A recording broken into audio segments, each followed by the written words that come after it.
Hello, students. So we all are discussing history second chapter, nationalism in India. And in this chapter, we have discussed about what was the First World War impact in India and how it's helped to increase the nationalism feeling in Indians. As well as we have also discussed about the Gandhian Satyagraha and the basic concept of the Satyagraha. Okay, what the basic ideas, concept of the Satyagraha. So we have discussed all these things. So now let me start new topic from this chapter. Some important Satyagraha movement organized by Mahatma Gandhi.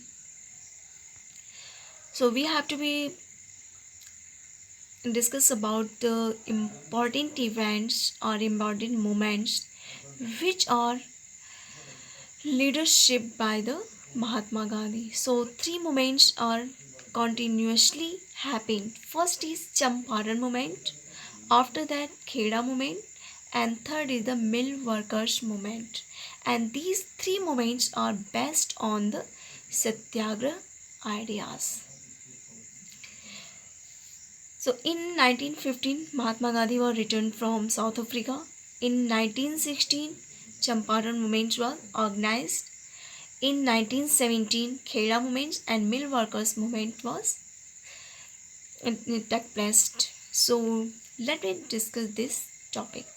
First of all, let me discuss about the Champaran movement 1916. Champaran एक district का नाम है जो Bihar state में पाया जाता है और यहाँ पर एक प्रॉब्लम आती है वर्कर्स के साथ और या हम यूँ कहें कि फार्मर्स के साथ एक प्रॉब्लम फेस होती है।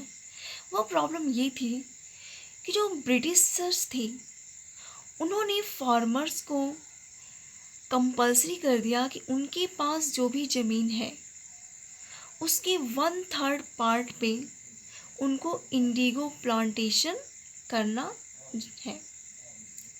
कि जब सपोज कोई फार्मर है उसके पास एक लैंड मास है तो उस लैंड मास का 1/3 पार्ट पे उनको क्या करना है, इंडिगो को प्रोड्यूस करना ज़रूरी था। अगर वो ऐसा नहीं करते थे तो उनको एडिशनल टैक्सेस देने पड़ते थे या ब्रिटिशर्स उनको अलग अलग तरीके की पनिशमेंट देते थे।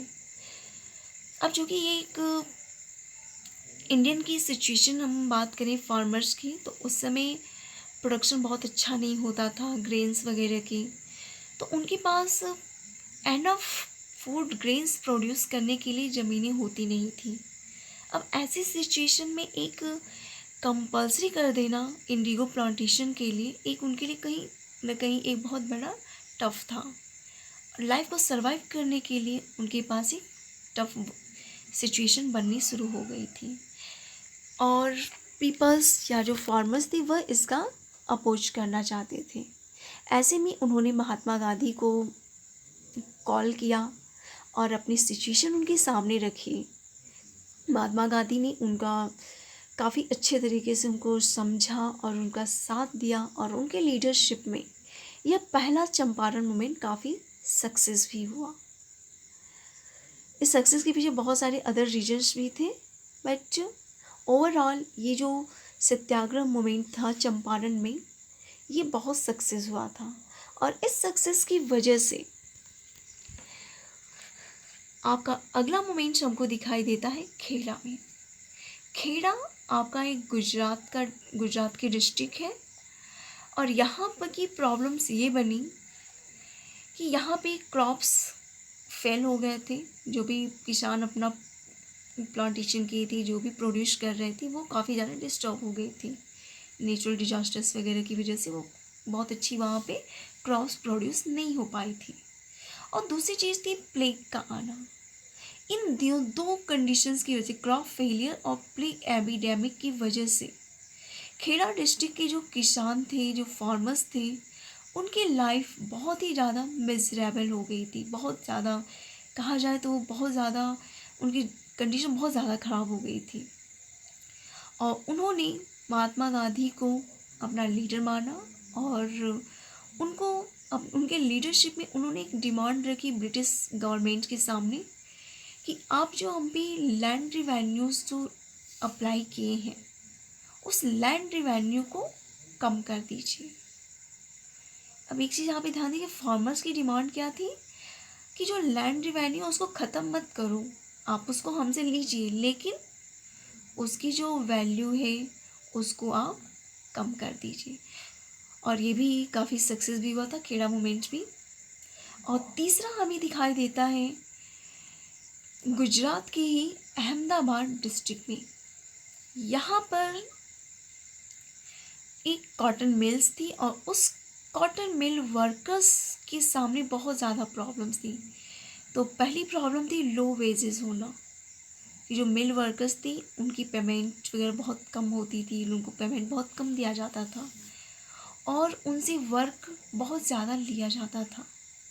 तो दोनों चीज़ें थी, लो वेजेस और पुअर वर्किंग कंडीशन, कि उनकी सेफ्टी का ध्यान नहीं दिया जाता था, उनकी हेल्थ का भी ध्यान नहीं दिया जाता था।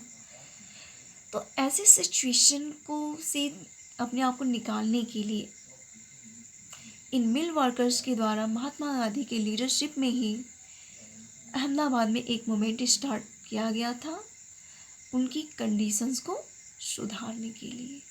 तो ये हमारी 3 इम्पॉर्टेंट सत्याग्रह मूवमेंट थे जिसे महात्मा गांधी के द्वारा लॉन्च किया गया था या ऑर्गेनाइज किया गया था, और ये तीनों ही सत्याग्रह मूवमेंट काफ़ी ज़्यादा सक्सेस हुए थे। अब आती है, ये तो हमारी बहुत सारी एक देखा जाए तो एक सक्सेसफुल मूवमेंट रही थी। इसके बाद महात्मा गांधी को ये महसूस हुआ कि हमारा जो सत्याग्रह मूवमेंट है जो सक्सेस हुआ हो रहा है, इसको क्यों ना हम पूरे नेशन वाइड लेकर चलें।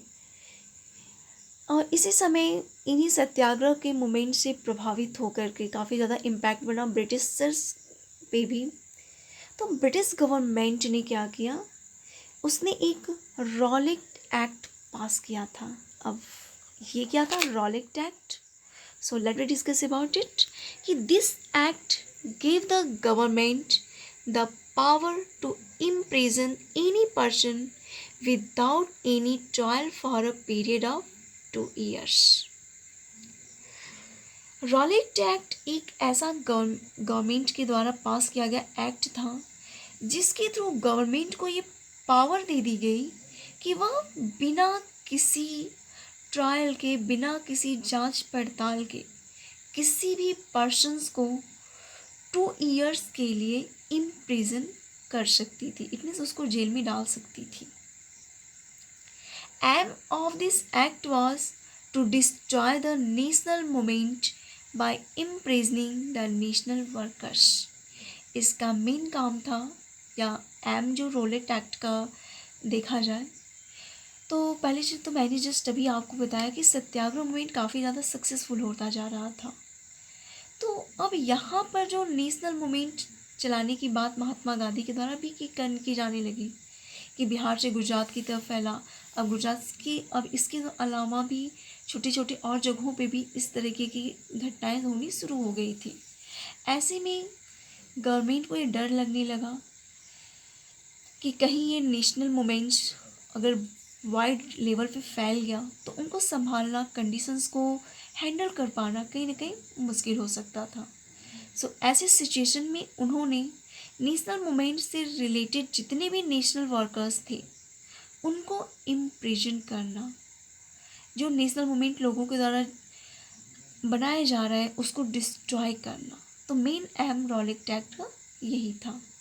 It was a black law because it was against basic human right. वास्तव में देखा जाए तो रॉलेट एक्ट को ब्लैक लॉ भी कहा जाता है, क्योंकि यह ह्यूमन राइट का जो बेसिक है, जो बेसिक राइट जो ह्यूमन के पास होना चाहिए अपने आप को सरवाइव करने के लिए, अपना जीवन जीने का जो अधिकार है, इस बेसिक राइट के अगेंस्ट था। इसलिए इसको ब्लैक लॉ भी कहा जाता है। अब और हम बात करें रॉलेट एक्ट के बारे में। So Gandhi ji organised a non violent satyagraha against the Rowlatt Act. तो 1919 में आपका ये एक्ट को पास किया गया था और महात्मा गांधी ने रॉलेट एक्ट के अगेंस्ट एक सत्याग्रह मूवमेंट ऑर्गेनाइज करने की बात कही थी और यहाँ पे नॉन वायोलेंस को प्रायोरिटी दी गई थी। A हड़ताल was organized on 6 April 1919. Rallies were conducted. Shops were closed down. Workers conducted strike. Transport and communication system came to a standstill. अब देखिए हम कि ये जो मूवमेंट महात्मा गांधी के द्वारा जो ऑर्गेनाइज किया गया था रॉलेट एक्ट के अगेंस्ट, उसका क्या प्रारूप था, उसको किस तरीके का रूप दिया गया था। So let us discuss about कि 6 अप्रैल 1919 को एक हड़ताल ऑर्गेनाइज की गई थी। लोग बड़े पैमाने पे आए और वहाँ पे रुक गए और रुक कर के इसकी अगेंस्ट नारेबाजी वगैरह करने की बात कही जाने लगी। इसके अलावा रैली वगैरह भी निकाली गई। जितने भी शॉप्स वगैरह थी उनको शॉपकीपर्स ने बंद कर डाला। वर्कर्स ने स्ट्राइक कर दिया। ट्रांसपोर्ट और कम्युनिकेशन सिस्टम भी क्या किया गया, बंद कर दिया गया या रोक दिया गया। So these protested lead to the Jallianwala Bagh massacre. और ये सारी चीज़ों ने क्या किया, एक नए देखा जाए तो बहुत बड़ी ही कहा जाता है बहुत बड़ी मार्मिक घटना को जन्म देता है, जिसको नाम दिया गया था Jallianwala Bagh massacre. So Jallianwala Bagh massacre क्या है उसके बारे में हम बात करें तो on 13 April 1919 a public meeting was organised at Jallianwala Bagh in Amritsar to protest against the arrest of national leaders. So 13 अप्रैल 1919 को जलियांवाला बाग जो अमृतसर में है वहाँ पर एक पब्लिक मीटिंग ऑर्गेनाइज की गई और वहाँ पे उनका एम था इस मीटिंग का कि जो नेशनल लीडर्स हैं जिनको अरेस्ट कर लिया गया है उनको बचाया जाए, या जो नेशनल लीडर्स को अरेस्ट होने वाले हैं उनके अगेंस्ट भी हमें इस बात को उनको प्रोटेस्ट करना ज़रूरी है। तो ये 13 अप्रैल 1919 को जलियांवाला बाग में एक मीटिंग ऑर्गेनाइज की गई थी। Many villagers who came to attend a fair were also present in the park. और ये वही सिचुएशन थी जिस समय वहाँ पंजाब की एक फेमस वहाँ पे एक फेयर भी लगा था, एक मेले का भी ऑर्गेनाइजेशन था। तो जो भी पर्सन्स वहाँ पर आए हुए थे उन्होंने भी क्या किया, पार्क में ही चले गए, वहाँ पे भी वो अटेंड करना शुरू कर दिए। One person is there, General Dyer. General Dyer reach the meeting place along with the British troops. He order the troops to fire. The firing lasted for nearly 10 minutes। So 13 अप्रैल 1919 को जलियांवाला बाग में बहुत सारे peoples वहाँ पे present हो जाते हैं और ये पर्सन ऐसे थे जिनके पास कोई हथियार वगैरह कुछ भी नहीं था। ये जस्ट एक पब्लिक मीटिंग के लिए आए थे, कुछ फेयर में आए हुए थे एंजॉय करने के लिए। वे लोग भी उस पार्क में शामिल हो गए थे। सो यहाँ पर एक पर्सन था, military person, that was the General Dyer. ये उस जगह पे पहुँचता है ब्रिटिश ट्रूप लेकर के, ब्रिटिश आर्मी लेकर के, और उसने उस ट्रूप को फायर करने का ऑर्डर दे दिया और यह फायरिंग लगभग 10 मिनट्स तक चली थी। More than thousands people were killed and many were wounded.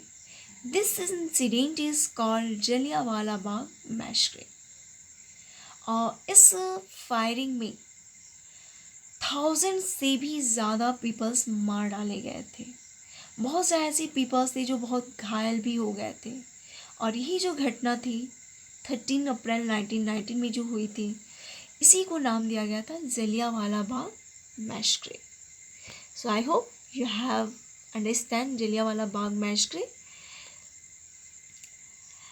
So Next, we have to be discuss about the Khilafat movement and how what the role of Khilafat movement in the national movement in India. So we will discuss these things in next videos. Thanks to everyone.